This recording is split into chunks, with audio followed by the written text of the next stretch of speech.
ഇന്ന് രാവിലെ ഏട്ടനെ വിട്ടതിന് ശേഷം ഞാൻ വിചാരിച്ചു ആദ്യം തന്നെ മീനങ്ങ് വെക്കാന്ന് കേട്ടോ. കുഞ്ഞൻ ചാള കിട്ടിയിട്ടുണ്ട്. തേങ്ങ അരച്ച് മുരിങ്ങയ്ക്കൊക്കെ ഇട്ട് വെക്കാമെന്ന് വിചാരിച്ചു കേട്ടോ. അങ്ങനെ തേങ്ങയൊക്കെ അരച്ച് മുരിങ്ങയ്ക്കയും അതുപോലെ തന്നെ നമ്മുടെ തക്കാളിയും കറിവേപ്പിലയും ഇഞ്ചിയും എല്ലാം പച്ചമുളകും എല്ലാം അരിഞ്ഞ് പറക്കി അമ്മ തന്നിട്ടുണ്ടായിരുന്നു.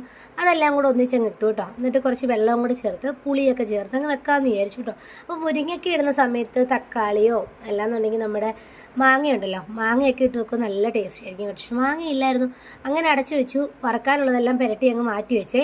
അത് ഞാൻ ബ്രേക്ക്ഫാസ്റ്റ് കഴിച്ചിട്ടില്ലായിരുന്നു, കുഞ്ഞിനും കൊടുത്തിട്ടില്ലായിരുന്നു. കുഞ്ഞ് എഴുന്നേറ്റ് വന്നിട്ടുണ്ട്. കുഞ്ഞിന് പല്ലൊക്കെ തേപ്പിച്ചിട്ട് ഞാനൊരു കാര്യം ചെയ്ത് ദോശ അങ്ങ് ചുട്ടു കേട്ടോ. മീൻകറി അങ്ങ് അടപ്പിലാക്കി കഴിഞ്ഞാൽ പിന്നെ വലിയ പാടില്ല. അതുപോലെ കഴിക്കാൻ ഉച്ചയ്ക്ക് ആരുമില്ല കേട്ടോ. അപ്പം ഞാനും അമ്മയും മാത്രമേ ഉള്ളൂ. അപ്പോൾ മീൻകറി മാത്രം മതിയല്ലോ. അങ്ങനെ ദോശ ഇട്ടു.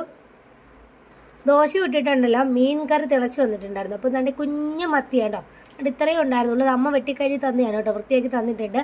അവൻ നമ്മൾ കറിക്കകത്ത് മുഴുവനെ അങ്ങ് ഇട്ടു കേട്ടോ, നീളത്തിലങ്ങ് ഇട്ടു. നമ്മൾ അരിയാനും നിന്നില്ല. പിന്നെ കുഞ്ഞിനുള്ള ദോശയൊക്കെ കൊണ്ട് കൊടുത്ത് ഭയങ്കര പാടുണ്ട് കഴിപ്പിക്കാൻ വേണ്ടിയിട്ട്.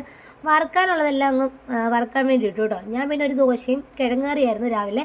ദോശയും കിഴങ്ങറിയും കൂടെ കഴിച്ചു. പിന്നെ കുറച്ച് പാത്രം ഉണ്ടായിരുന്നു കഴുകാൻ വേണ്ടിയിട്ട്, കാപ്പി കുടിച്ചതും അതുപോലെ തന്നെ മീനൊക്കെ അരച്ച പാത്രങ്ങളുണ്ടായിരുന്നു, അതെല്ലാം കഴുകി. മീൻകറി തിളച്ച് വന്നപ്പോൾ കുറച്ച് കറിവേപ്പില ഇട്ട് അങ്ങ് അടച്ചു വെച്ചു കേട്ടോ. എന്നിട്ട് വറ്റിച്ചെടുക്കണം. അപ്പോഴത്തേക്ക് നമ്മുടെ മീൻ വറുത്ത് റെഡി ആയിട്ടുണ്ട്, മീൻകറി റെഡി ആയിട്ടുണ്ട് കേട്ടോ. ഇന്നത് മാത്രമേ